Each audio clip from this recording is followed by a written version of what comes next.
Formation.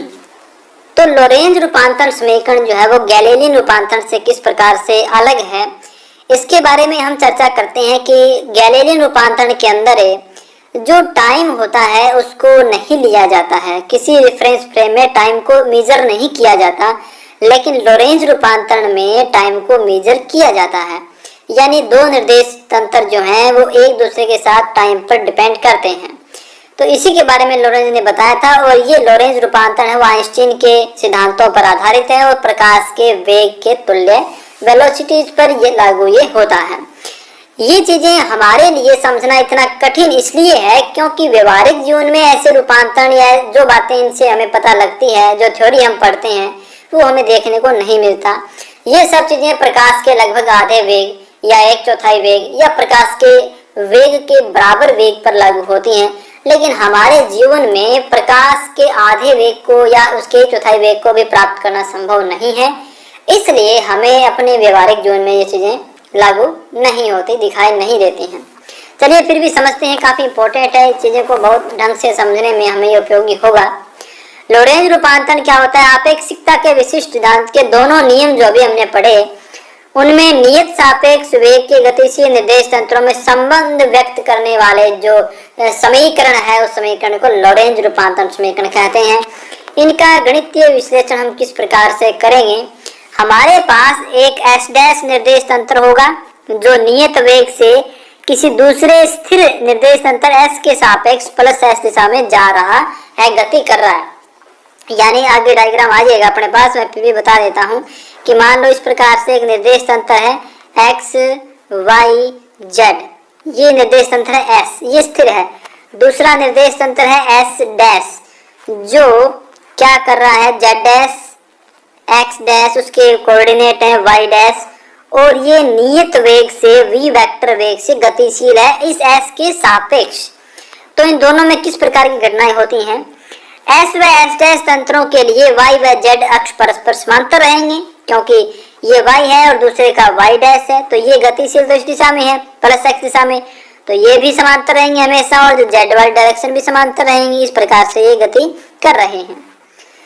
तो यदि तंत्र एस में ओ पर, यानी जो मूल बिंदु है उसका ओ, उस पर प्रेक्षक के लिए कोई घटना का समय टी है, तो एस डैश में उस ओ डैश पर स्थित प्रेक्षक के लिए उसी घटना का समय जो होगा वो टी डैश प्राप्त होगा, क्योंकि एस डैश जो है वो गति कर रहा है और एस जो है वो स्थिर है।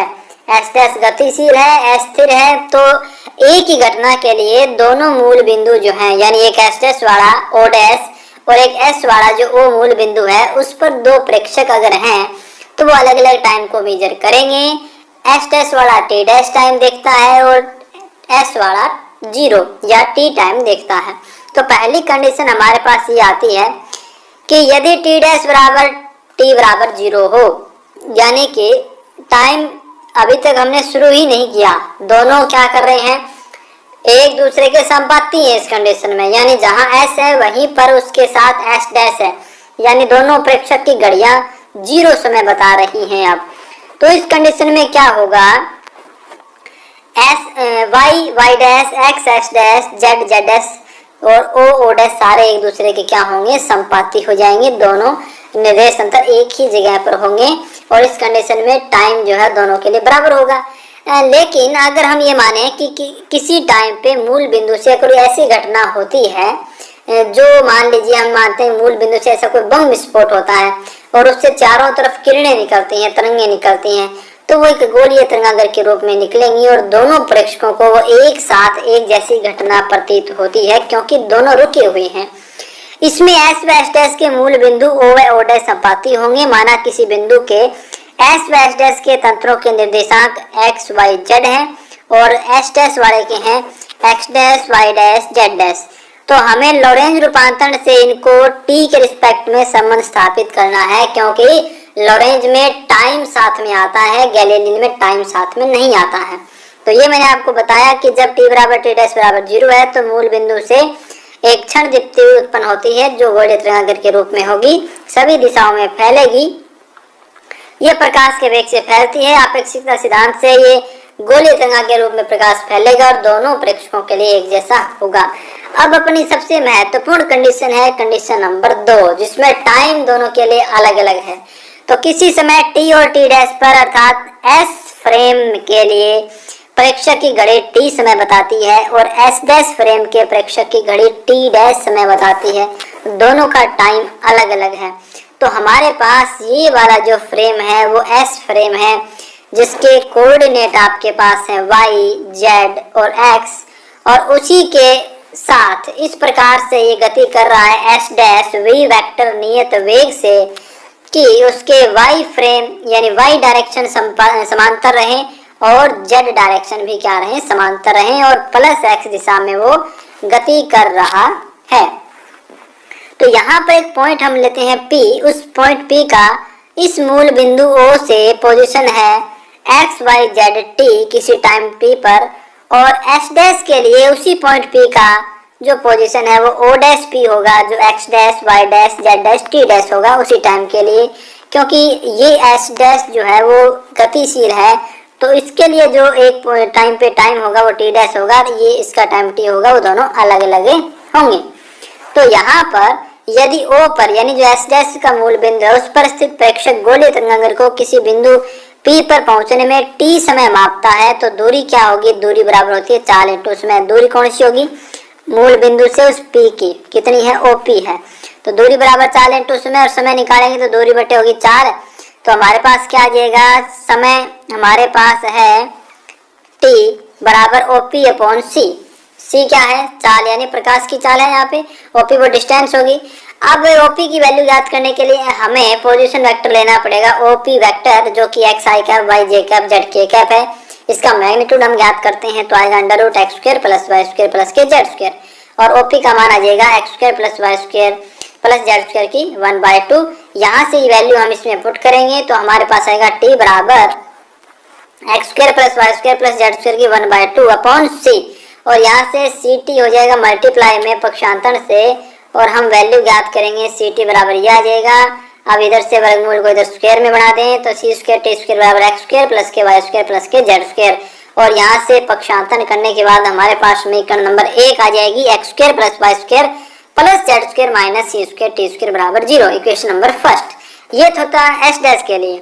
अब हम बात करें O डैश की, तो O डैश पर स्थित प्रेक्षक जो है वो समय मापता है t डैश, तो वो t डैश समय कहाँ से मापेगा, वो O डैश से मापेगा। O डैश से P पॉइंट तक है, इसके coordinate x dash y dash z dash t dash हैं, तो हमें डिस्टेंस अब लेनी होगी O डैश P। तो t डैश बराबर क्या होगा, O dash P upon C, क्योंकि C का मतलब है दोनों के लिए प्रकाश अब एक तो बराबर है, ये तो आइंस्टाइन की थ्योरी है। तो अब हमें O डैश P का मैग्नीट्यूड देना होगा जो होगा x dash i cap y dash j cap plus z dash k cap.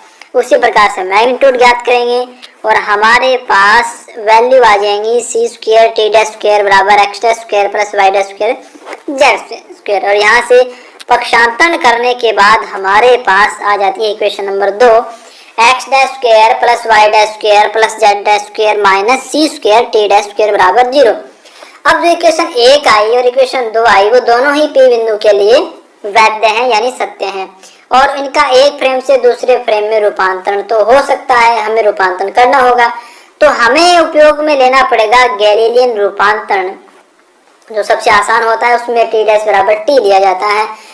तो गैलीलियन रूपांतरण में हमने जानते हैं कि x डैश बराबर x माइनस vt होता है, y डैश बराबर y होता है, z डैश बराबर z होता है, t का वहां पर कोई भी अर्थ नहीं होता, यानी गैलीलियन ने टाइम को नहीं माना था, उसने दोनों के लिए बराबर टाइम मान के अपने जो फॉर्मूले वो दिए।